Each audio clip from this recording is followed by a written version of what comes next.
Baik, assalamualaikum warahmatullahi wabarakatuh. Rekan-rekan mahasiswa yang saya banggakan, kita bertemu lagi di perkuliahan online. Pada hari ini kita akan membahas tentang bagaimana pengukuran oksimetri dan pengukuran analisa gas darah. Ya, tentunya mungkin mahasiswa sudah pernah membaca atau pernah melihat videonya bagaimana cara pengukuran oksimetri dan pengukuran analisa gas darah. Baik, kita akan bahas satu persatu. Yang pertama nanti kita akan membahas tentang pengukuran oksimetri. Nah, sebelum masuk ke cara pengukuran oksimetri, terlebih dahulu rekan-rekan mahasiswa perlu diketahui bahwa oksimetri atau saturasi oksigen ya, itu yang nantinya akan dilakukan pemeriksaan dengan menggunakan oksimetri, maksudnya seperti itu. Nah, untuk saturasi oksigen itu sendiri adalah suatu persentase dari hemoglobin atau kadar Hb yang berikatan dengan oksigen di dalam arteri. Nah, dimana perlu kita ketahui bahwa kandungan darah yang beredar di dalam tubuh itu berikatan dengan kadar hemoglobin. Nah, maka dari itu nanti kita akan melakukan pengecekan yang namanya pengecekan oksimetri untuk mengetahui saturasi atau nilai dari kadar Hb yang terkandung di dalam darah. Nah, saturasi oksigen ini dilihat dari nilai normalnya adalah berkisar antara 95 sampai 100%. Nanti di alat tersebut ya akan muncul angkanya atau nilainya ya. Kalau normal, kalau pasien yang tidak mengeluhkan keluhan seperti sesak napas ya, maka akan mengalami nilai sekitar 95 sampai 100%. Kemudian nilai saturasi oksigen biasanya itu disimpulkan dengan satuan SO2. Nah, ini juga perlu dipahami. Kita lanjut. Untuk tujuan dari pemeriksaan saturasi oksigen ini yaitu untuk mengukur suatu persentase kadar oksigen yang diikat oleh hemoglobin di aliran darah. Nah, itu tujuan dari pemeriksaan perawat untuk melakukan penilaian saturasi oksigen.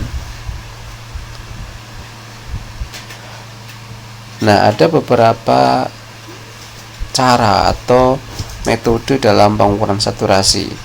Yang pertama yaitu pengukuran saturasi oksigen arteri, di mana pengukuran saturasi oksigen arteri itu disimbolkan dengan SaO2 ya, atau saturasi oksigen arteri. Nah, biasanya nilai di bawah 90% itu menunjukkan adanya kelainan atau disebut juga dengan hipoksi ya. Biasanya pasien-pasien hipoksi itu salah satunya disebabkan karena adanya anemia ya, kekurangan hemoglobin Hb ya, sehingga berkurangnya sirkulasi darah menuju ke dalam arteri karena Hb-nya yang mengikat oksigen itu rendah, sehingga oksigen itu tidak bisa tertransfer ke dalam pembuluh darah khususnya arteri ya. Nah, kondisi-kondisi ini biasanya pasien ini akan mengalami yang pertama adalah hipoksi ya. Hipoksi adalah kekurangan oksigen di dalam darah. Ditandai dengan apa? Pasien biasanya mengeluh sesak nafas ya, dyspnea, kesusahan bernafas, atau pasiennya biasanya nafasnya menjadi cepat ya. Nah, bisa juga kalau pasien sudah mengeluh sesak napas, biasanya akan disertai dengan sianosis. Sianosis itu adalah suatu tanda warna kebiruan ya pada mukosa salah satunya adalah mukosa bibir ya, itu akibat kekurangan oksigen di dalam jaringan. Nah,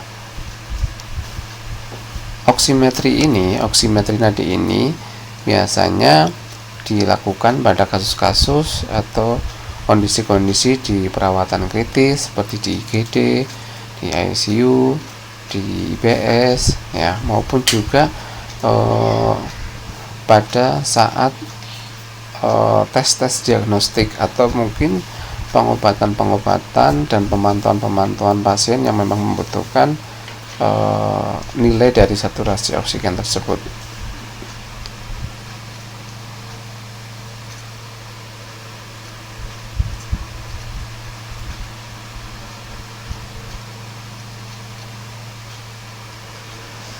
Kemudian pengukuran saturasi oksigen vena. Nah, saturasi oksigen vena itu dilihat dengan indikasi SVO2 ya, itu indikatornya ya, diukur untuk melihat seberapa banyak kebutuhan tubuh untuk mengkonsumsi oksigen ya, di dalam vena tentunya ya. Kalau arteri tadi seberapa banyak kebutuhan oksigen tubuh yang terikat dengan kadar Hb hemoglobin. Nah, biasanya dalam keperawatan nilai SpO2 ini akan menunjukkan nilai abnormal ya jika di bawah 60%.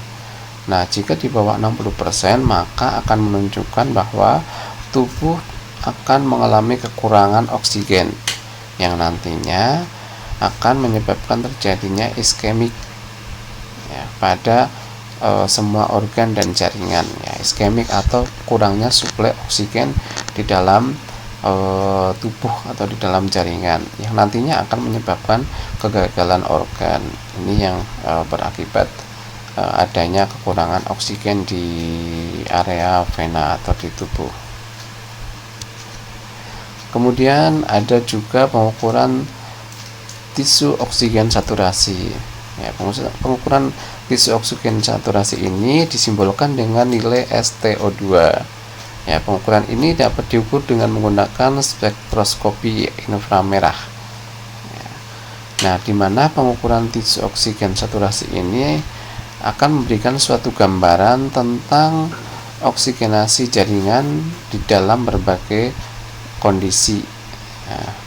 Nah, ini yang dimaksud adalah bisa melihat gambaran tentang kondisi oksigen di dalam semua jaringan di dalam sel, baik itu pada saat kondisi pasien yang mengalami kritis, pasien yang mengalami yang sedang dalam kondisi diperlukan monitoring, atau pasien-pasien yang sehat.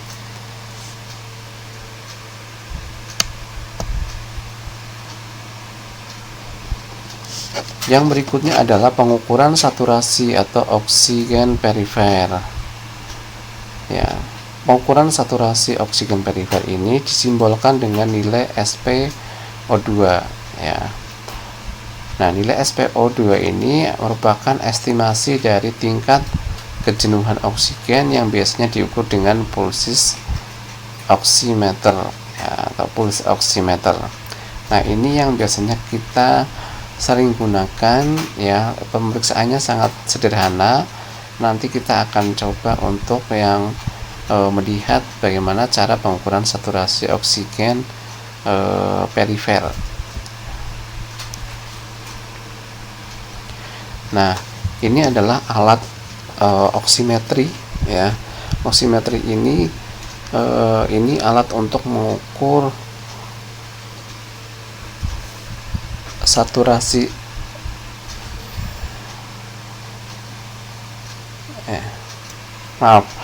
Nah, sebelum masuk ke gambar ya, kita ralat terlebih dahulu. Alat saturasi ini tadi sudah dilihat di gambar tersebut ya.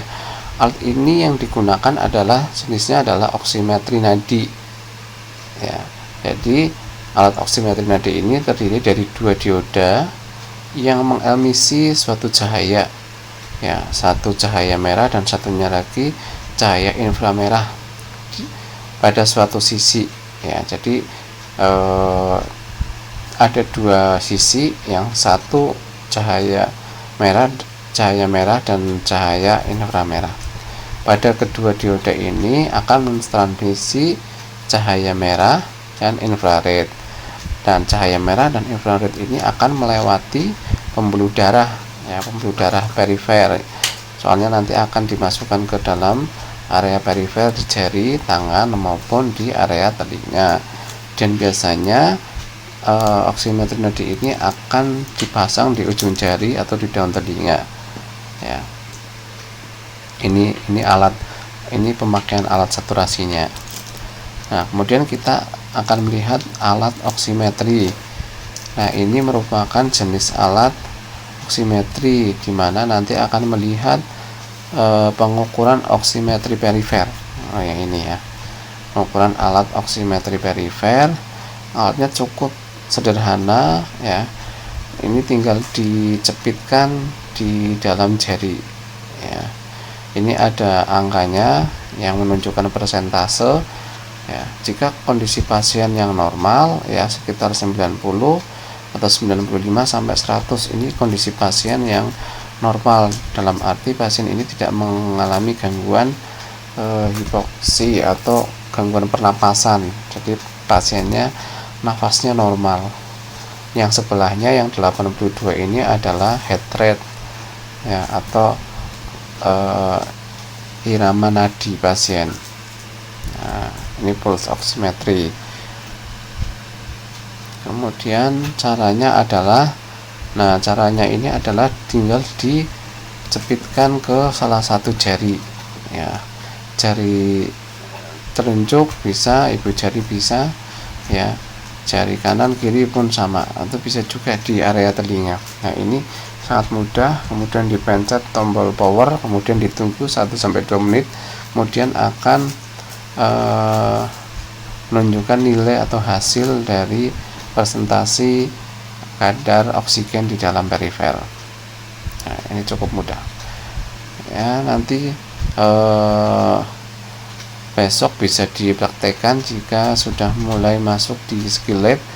Di lab kita mempunyai beberapa alat oximetri perifer yang nanti bisa dipraktekkan oleh mahasiswa.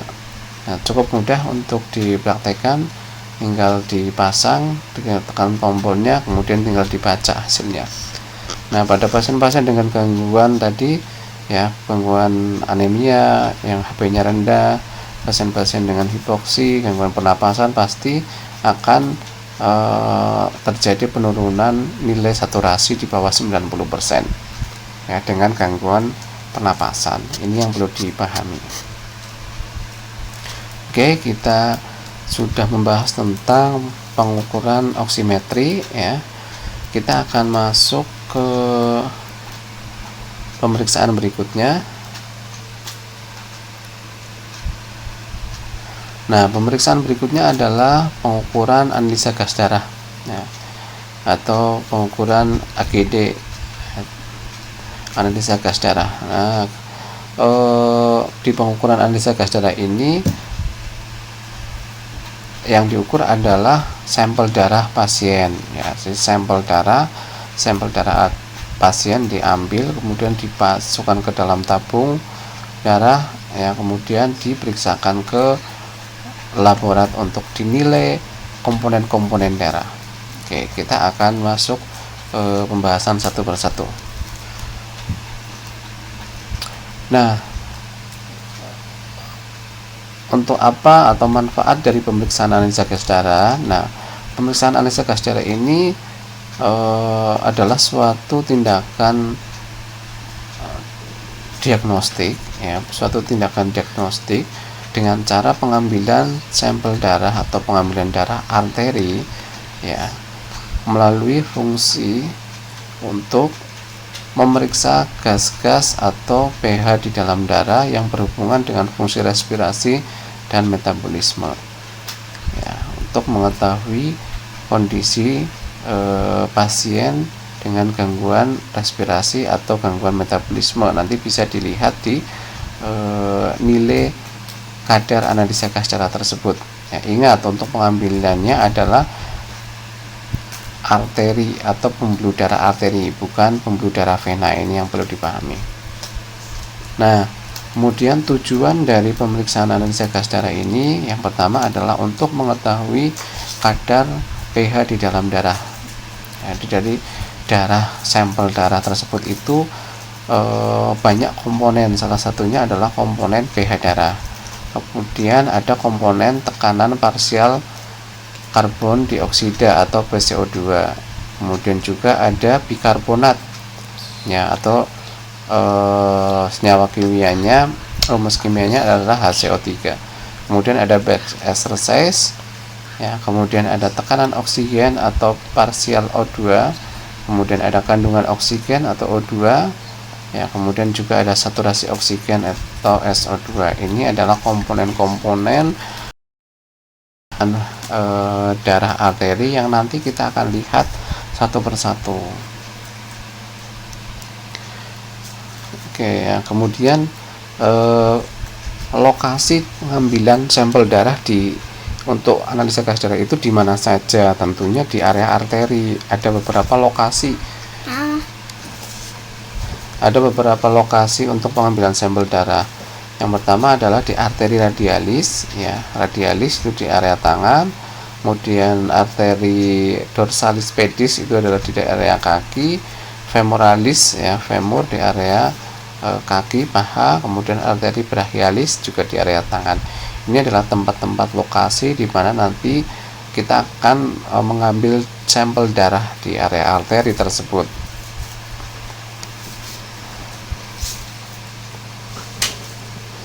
Nah, indikasinya pada pasien apa? Ya, indikasinya pada pasien-pasien dengan kondisi tadi kelainan, biasanya sesak napas, penurunan kesadaran, koma ya.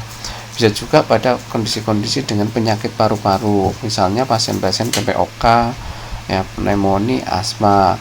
Kemudian pasien-pasien gangguan ginjal seperti pasien-pasien gagal ginjal, pasien-pasien gangguan metabolik seperti pasien diabetes mellitus ya. Kemudian pasien-pasien dengan cedera kepala, leher atau gangguan-gangguan yang lain yang bisa mempengaruhi pernapasan. Ini adalah indikasi. Kalau di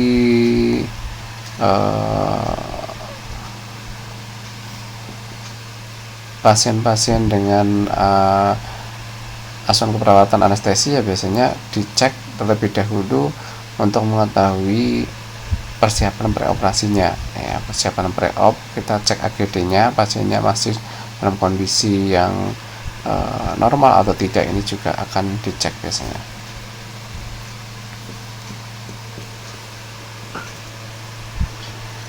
Nah, kemudian tadi nilai normal atau rentang normal dari masing-masing komponen yang tadi sudah kita sampaikan. Ada nilai pH ya, pH darah, nilai normalnya adalah 7,35 sampai 7,45. Kemudian ada nilai parsial karbon dioksida ya, rentang normalnya adalah 23 sampai 27 mmol per liter ya. Kemudian ada tekanan karbon dioksida 35 sampai 45 ya. Kemudian ada batch exercise 0 sampai 2, ada parsial oksigen 80 sampai 100, ada saturasi oksigen ya lebih dari 90%. Kemudian ada asam bikarbonat ya 22 sampai 26 mili ekuivalen per liter. Nah, ini adalah nilai komponen normal ya. Jika kondisi pasien orang yang normal, maka akan menunjukkan nilai-nilai rentang seperti ini.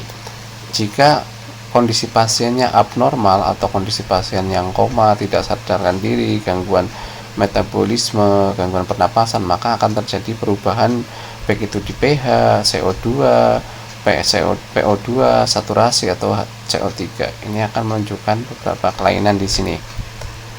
Nah, kemudian kita akan melihat tabelnya. Nah, interpretasi atau gambaran hasil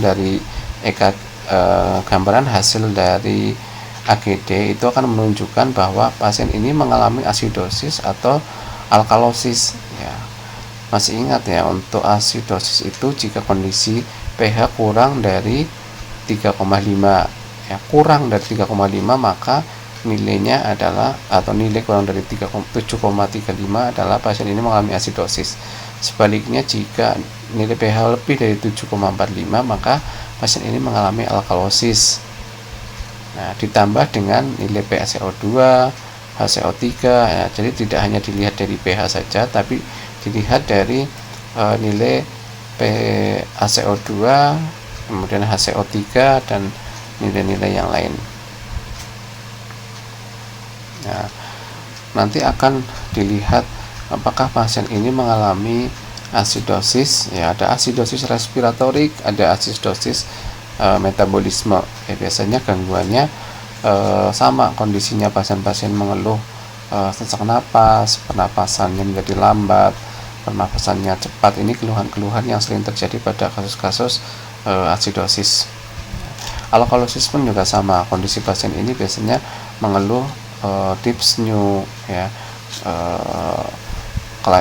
gangguan pernapasannya lambat dan dalam, ini juga terjadi ya. Nanti tindakannya apa setelah dilakukan AGD kemudian dilihat ya, tindakan setelah ini biasanya pasien akan dipasang alat bantu oksigenasi yang sesuai dengan kebutuhan pasien ya, seperti itu. Nah, kemudian ini merupakan tindakannya, jadi menggunakan spet ya, 3 cc, kemudian dimasukkan, kita lihat, kita raba arterinya yang ada denyutannya, kita raba, kemudian kita pasang spet ya, ambil darahnya, kemudian dimasukkan ke botol ya, sampel botol, kemudian tinggal kita kirim ke laborat ya untuk menilai analisa gas darah. Cukup sederhana untuk tindakannya, dan yang lebih penting lagi adalah mengetahui interpretasi dari hasil analisa gas darah. Kemudian ini ya, tadi yang sudah kita bahas di awal, ini adalah gambar-gambar penusukan atau lokasi di mana arteri yang nanti kita akan ambil atau yang kita akan tusuk ya. Ada arteri radialis ya, kemudian di telapak tangan ada arteri brachialis, ini di lengan, ada arteri femoralis ya di area femur ya, di selangkangan ada arteri dorsal ini di area kaki. Ada beberapa lokasi yang bisa kita lakukan pengambilan sampel darah analisa gas darah.